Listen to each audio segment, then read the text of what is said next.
आज lateral entry के माध्यम से जो शीर्ष स्तर पर नियुक्तियां की जा रही हैं, सचिव स्तर पर नियुक्तियां की जा रही हैं, उस पर कोई प्रतियोगिता परीक्षा नहीं है और उसमें स्पेशल विज्ञापन पे आता है कि SC, ST और OBC के अभ्यर्थियों के लिए इसमें आवेदन नहीं कर सकते। तो ये देश के साथ जो हमारा संविधान कहता है कि समता, समानता और स्वतंत्रता, परंतु नियुक्तियों में भी, चयन प्रक्रिया में भी या प्रतियोगिता परीक्षाओं में भी ये विषमता और गैर बराबरी की जो नीति है और वो भी जाति और वर्ग के नाम पर, ये अपने आप में एक दुर्भाग्यपूर्ण है, आपराधिक है, संविधान विरुद्ध है। वहाँ जो पद या पदाधिकारी नियुक्त किए जा रहे हैं, न्यायाधीश या सचिव नियुक्त किए जा रहे हैं, उस पर स्पेशल लिखा जाता कि अनुसूचित जाति या OBC वर्ग या जनजाति के लोगों को अभ्यर्थी इसमें आवेदन नहीं कर सकते। इससे ज्यादा भेदभाव, विषमता और क्या हो सकती है? सरकार, कार्यपालिका या संवैधानिक पदों पर बैठे हुए लोग उन पर आंख मूंदे बैठे हैं। तो संविधान में जो कहा कि कार्य लोक या कार्य जो संविधान विरुद्ध या कानून के विरुद्ध है, वो एक आपराधिक कृत्य है।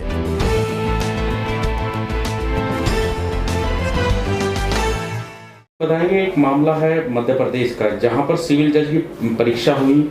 परीक्षा के परिणाम जब आए तो उसमें एक विवाद खड़ा हो गया। एक मार्कशीट जो है, मार्कशीट जो है वो वायरल हो रही है सोशल मीडिया पर। ST छात्रों की मार्कशीट बताई जा रही है और उसमें जो इंटरव्यू के जो मार्क्स हैं वो जिस तरह से दर्शाए जा रहे हैं और जो बात कही जा रही है वो बड़ा एक विवाद खड़ा कर रही है। दरअसल इंटरव्यू में कम मार्क्स की वजह से उनका सिलेक्शन नहीं हो पाया। क्या है पूरा मामला और कैसे आप इस पूरे मामले को देखते हैं? होता यह है कि जो कैंडिडेट सिविल सेवा में या PCSJ में जो पास होता, उसे मिनिमम 40% मार्क्स दिए जाने चाहिए। जिसने क्वालिफाई किया एग्जाम, जिसका थ्योरी बहुत अच्छा है, वो इंटरव्यू में पास ना हो, ये या पास ना किया जाए, ये अपने आप में एक अजीब बात है। जहां सिर्फ SC, ST या OBC के कैंडिडेट्स को के साथ ऐसी विषमता या भेदभाव की स्थितियां आती हैं, परंतु अब एक दूसरी बात है कि जिनके जो बोर्ड में बैठते हैं या हाई कोर्ट द्वारा उसके सुपरविजन किया जाता है, जहाँ पर वहाँ सारे के सारे जज, जस्टिस या न्यायाधीश हैं, वो कॉलेजियम द्वारा आते हैं। उनकी तो कोई परीक्षा ही नहीं होती, कोई योग्यता परीक्षा नहीं होती। तो उनका इंटरव्यू पर जो लोअर क्लास पे, मजिस्ट्रेट लेवल पर जो बोर्ड बैठा है PCSJ के माध्यम से, उन पर वो चयन प्रक्रिया का मॉनिटरिंग करते हैं जिन्होंने कोई प्रतियोगिता परीक्षा ही नहीं दी। ये अपने आप में दुर्भाग्यपूर्ण है। जो लेटरल एंट्री है उसमें सीधे सचिव के पद पर नियुक्ति की जाती है IAS के ऊपर, और जबकि आर्टिकल 312 हमारा ये कहता है कि न्यायिक नियुक्ति आयोग होगा और IAS PCS के लिए प्रशासनिक नियंत्रण के लिए, शासन प्रशासन की मॉनिटरिंग के लिए एक आयोग होगा, सिविल सेवा आयोग होगा। प्रदेश लेवल पर PCS के अपने आयोग होंगे। परंतु आज लेटरल एंट्री के माध्यम से जो शीर्ष स्तर पर नियुक्तियां की जा रही हैं, सचिव स्तर पर नियुक्तियां की जा रही हैं, उस पर कोई नियुक्ति प्रक्रिया नहीं है, कोई प्रतियोगिता परीक्षा नहीं है और उसमें स्पेशल विज्ञापन पे आता है कि SC, ST और OBC के अभ्यर्थियों के लिए इसमें आवेदन नहीं कर सकते।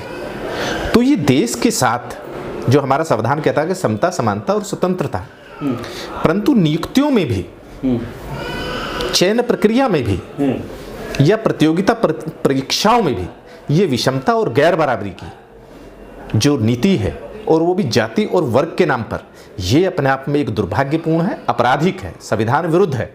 इसका संज्ञान संवैधानिक पदाधिकारियों को और देश के सुप्रीम कोर्ट के जो सुप्रीम कोर्ट हैं, संविधान के रक्षक हैं, उनको लेना चाहिए। देश के संवैधानिक प्रमुख हैं, महामहिम राष्ट्रपति महोदय, इन्हें भी देखना चाहिए। इस तरह का षड्यंत्र क्यों किया जाता है? इसके पीछे का कारण क्या है? ये आज पूरे देश में ये देखने को मिल रहा है कि कॉन्ट्रैक्ट के आधार पर नियुक्तियां की जा रही हैं, उसमें SC, ST, OBC का प्रतिनिधित्व नहीं है। और जातिगत जनगणना का एक संवैधानिक प्रारूप ये है कि SC ST OBC की जनगणना के आधार पर उनको संवैधानिक पद और प्रतिनिधित्व दिया जाएगा।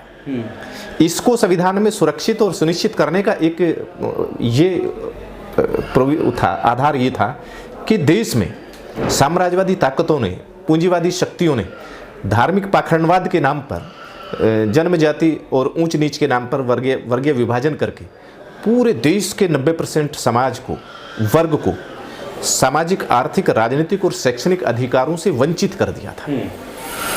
इतनी भेदभाव और गैर बराबरी थी कि संविधान प्रारूप समिति और माननीय हमारे जो संविधान निर्माता, भारत के रत्न से सम्मानित महानायक बाबा साहब डॉक्टर भीमराव अंबेडकर या ड्राफ्टिंग कमेटी ने इनको माना और देश के सामाजिक, आर्थिक, राजनीतिक और शैक्षणिक रूप से जो पिछड़ा वर्ग था या सामाजिक, आर्थिक, राजनीतिक और शैक्षणिक अधिकारों से जो वंचित वर्ग था, जिसे अछूत बना दिया था, सामाजिक, आर्थिक या मानसिक रूप से जो भेदभाव और घृणा की जाती थी, आज वो समाज में तो धीरे धीरे कम हुई है, परंतु देश के शासनिक प्रशासनिक स्तर पर यह भेदभाव और विषमता जारी है और उस पर कोई सवाल नहीं है। अच्छा, ये भी एक सामने ये बात कही जा रही है उस वायरल पोस्ट में कि लगभग 150 के लगभग जो वैकेंसियां थी और अगर उन वैकेंसियों पर पूरी तरह से अभ्यर्थी नहीं मतलब आ पाते हैं तो 3 बार इन पर देखा जाएगा और उन वैकेंसियों पर फोकस किया जाएगा। बाकी अगर नहीं हो पाते हैं अभ्यर्थी उसमें क्वालिफाई तो फिर उनको मतलब अनरिजर्व कर दिया जाता है। हमारा ये एक सवाल है, देश के संविधान के पदों पर जो बैठे हुए लोग हैं, और ये अपील है हम भारत के लोगों की, देश के संविधान के संरक्षक और महामहिम राष्ट्रपति महोदय जो संविधान के जो प्रमुख हैं, संवैधानिक शक्तियों के जो प्रमुख हैं, कि जो देश और देश की जो नियुक्ति प्रक्रिया है वो समता के आधार पर होनी चाहिए। सबके अधिकार और सब वर्गों का प्रतिनिधित्व उसमें सुनिश्चित होना चाहिए, तो वहाँ समता के आधार पर ही नियुक्तियाँ होनी चाहिए ना। तो निजीकरण के नाम पर कॉन्ट्रैक्ट नियुक्ति करके SC ST OBC को उन पर नियुक्ति प्रक्रिया से बाहर कर देना, उनके प्रतिनिधित्व से बाहर कर देना, और कॉलेजियम के माध्यम से या लेटरल एंट्री के माध्यम से देश की शासनिक प्रशासनिक सेवाओं में, न्यायिक सेवाओं से उनको वंचित कर देना। पीछे एक खबर आई थी कि जो जज हैं उनका एक नियुक्ति प्रक्रिया हुई थी और उसमें से अधिकांश जज फेल हो गए थे। क्या उन्हें उनके पदों से टर्मिनेट किया गया था? नहीं किया गया था। तो ये समता का अधिकार सबके ऊपर होना चाहिए। कोई नियुक्ति कॉलेजियम के माध्यम से नहीं होनी चाहिए, क्योंकि कॉलेजियम संवैधानिक नहीं है, वो संविधान विरोधी है। लेकिन जो परीक्षाएं हैं, जो सिविल जज की जो परीक्षा हुई, परीक्षा होने के बाद कैसे मतलब अपने आप को फिर वहाँ SC ST OBC जो वर्ग है वो अपने आप को कैसे स्थापित कर पाएगा वहाँ, जब सिस्टम इस तरह का है कि जो इंटरव्यू है, इंटरव्यू में उनके कम मार्क्स कर दिए जाते हैं, जिससे कि वो क्योंकि जो क्वालिफाइंग मार्क है वो भी मार्क्स उनको नहीं दिए जाते, तो फिर कैसे सर्वाइव कर पाएगा ये वर्ग? ये देश की शासन और प्रशासनिक व्यवस्था पर एक प्रश्न है कि हमारा देश अपने आप को विश्व गुरु की श्रेणी में देखना चाहता है और एक 8 करोड़ की आबादी का जो प्रदेश है मध्य प्रदेश, जिसमें 3 हाई कोर्ट हैं और वहाँ पर 150 सिविल जज के लिए हम ST वर्ग के या अनुसूचित जाति वर्ग के अभ्यर्थियों को, कैंडिडेटों को सफल होने का सिस्टम विकसित नहीं कर पाए। ये सवाल है देश की शिक्षण व्यवस्था पर, देश की प्रशिक्षण व्यवस्था पर, देश के उस शासन व्यवस्था पर जो सरकार पर, उसे ये सोचना चाहिए। और देश के महामहिम प्रधानमंत्री जी या राष्ट्रपति महोदय हों या देश का जो संवैधानिक तंत्र है उस पर बैठे हुए जो पदाधिकारी हैं और जो सरकार है, कार्यपालिका है, उसे ये सोचना चाहिए कि एकलव्य का अंगूठा जिस तरह से काटा था, आज निजीकरण के नाम पर देशवासियों से उनके पढ़ने लिखने का अधिकार ना छीना जाए। कॉन्ट्रैक्ट बेस पर नियुक्तियों के माध्यम से या लेटरल एंट्री के नाम पर या कॉलेजियम के नाम से उनको न्यायिक सेवा में या देश की प्रशासनिक सेवा में नियुक्तियों के अवसर से वंचित ना किया जाए, ये भेदभावपूर्ण है, संविधान विरोधी है, संविधान विरुद्ध है। देश में समता, समानता और स्वतंत्रता का आधार होना चाहिए। एक तरफ सरकार देश में सरस्वती की पूजा की बात करती है, परंतु वहीं देश में निजीकरण के नाम पर शिक्षा का अधिकार छीन रही है। देश में एक तरफ 80 करोड़ परिवारों को सरकार राशन दे रही है, गरीबी रेखा से नीचे हैं वो, जिनको राशन फ्री में दिया जा रहा है, तो उन्हें निजीकरण के नाम पर शिक्षा का अधिकार जब छीन लेंगे तो वो कैसे पढ़ेंगे। एक तरफ सरकार स्वस्थ रहने की बात करती है, विश्व गुरु की बात करती है, परंतु चिकित्सा और स्वास्थ्य सुविधाएं निजीकरण के नाम पर उनसे छीने जा रहा है, उन्हें प्राइवेट किया जा रहा है। सर, अगर हम रिप्रेजेंटेशन की बात करें तो एसटी वर्ग की जिसकी हम बात कर रहे हैं, जिन पर ये मतलब ये पीड़ित पक्ष जो है ये एसटी वर्ग से आता है, जिनके मार्क्स जो हैं वो इंटरव्यू में कम रखे गए हैं और जिसकी वजह से उनका सिलेक्शन नहीं हो पाया, तो उनका अगर रिप्रेजेंटेशन वहाँ नहीं होगा तो उनके लोगों को न्याय कैसे मिल पाएगा? क्या न्याय में भी उनको फिर दिक्कतें नहीं आएंगी अगर न्यायपालिका में इस तरह का उनका रिप्रेजेंटेशन नहीं हो पाएगा? आज SC ST को न्याय देने के लिए स्पेशल कोर्ट बनाई गई, स्पेशल एक्ट बनाया गया, अनुसूचित जाति जनजाति अत्याचार निवारण अधिनियम, कि इनकी रिपोर्ट जरूर होगी, परंतु ना तो थाने पर उनकी रिपोर्टें दर्ज होती हैं, उनके मकानों पर, जमीनों पर कब्जे कर लिए जाते हैं, उनको खुलेआम मारपीट की जाती है और आम आदमी की रिपोर्ट दर्ज हो जाती है। परंतु जहां SC ST ने अपने अधिकार के लिए अपना जाति का खोल दिया, उनकी रिपोर्ट को 1 महीने तक के लिए जांच के नाम पर लटका दिया जाता है। तो ये एक भेदभावपूर्ण है, विषमता है। इससे बड़ा प्रशासनिक या पुलिस स्तर पर, प्राथमिक स्तर पर भेदभाव नहीं हो सकता। दूसरे स्तर पर जो न्यायाधीश हैं वहां पर जाते हैं, वहां पुलिस रिपोर्ट, कॉमन मामलों में रिपोर्ट आती है कि मुकदमा दर्ज है या नहीं है, और वहां उन पर सुनवाई हो जाती है। परंतु वहां न्यायाधीश महोदय वहां स्पेशल आख्या भी मंगाते हैं। स्पेशल आख्या आने के बावजूद भी उन पर कंप्लेंट में केस दर्ज किया जाता है। ये अपने आप में भेदभावपूर्ण है। आज जो भेदभाव है वो शारीरिक नहीं, मानसिक है, कलम के आधार पर है। शासनिक प्रशासनिक स्तर पर भेदभाव और विषमता का अत्याचार, अनाचार, संवैधानिक कदाचार किया जा रहा है।